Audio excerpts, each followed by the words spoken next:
शेतकऱ्याला सांगू इच्छितो, शेतकऱ्यांना आणखीन 2-3 दिवसांमध्ये शेतीचे कामे आटपून घ्या.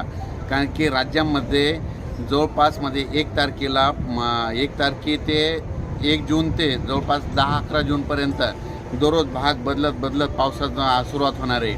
म्हणून हा अंदाज लक्षात घ्यायचा.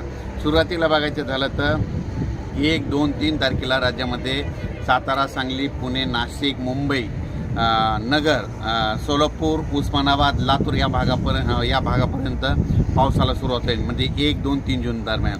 त्याच्यानंतर 4, 5, 6, 7 जून नंतर राज्यामध्ये तो पाऊस थोडा पुढं सरकत जाईल. म्हणजे मुंबई, पुणे, नाशिक, सातारा, सांगली, सोलापूर, नगर, संभाजीनगर, जालना, बीड, परभणी, नांदेड, हिंगोली, लातूर, उस्मानाबाद आणि तसाच तो पाऊस यवतमाळकडे जाणार आहे. म्हणून हा अंदाज लक्षात द्यायचा. त्याच्यानंतर 5, 6, 7 जूनच्या दरम्यानमध्ये तो पाऊस परत आणखीन पुढं म्हणजे सातारा, सांगली, सोलापूर, पुणे, नाशिक, मुंबई, तसेच नगर, पुणे, औरंगाबाद, त्याच्यानंतर बीड, परभणी, लातूर, हिंगोली, वाशिम, नांदेड आणि त्याच्यानंतर बुलढाण्यापर्यंत 7 तारखेपर्यंत तो पाऊस सुरुवात होईल. त्याच्यानंतर तो पाऊस म्हणजे 7, 8, 9, 10, 11, 12च्या नंतर पूर्व विदर्भ आणि पश्चिम विदर्भाकडे म्हणतात मान्सून पावसाला थोडं उशिरा जाणार आहे. म्हणून हे अंदाज लक्षात घ्या.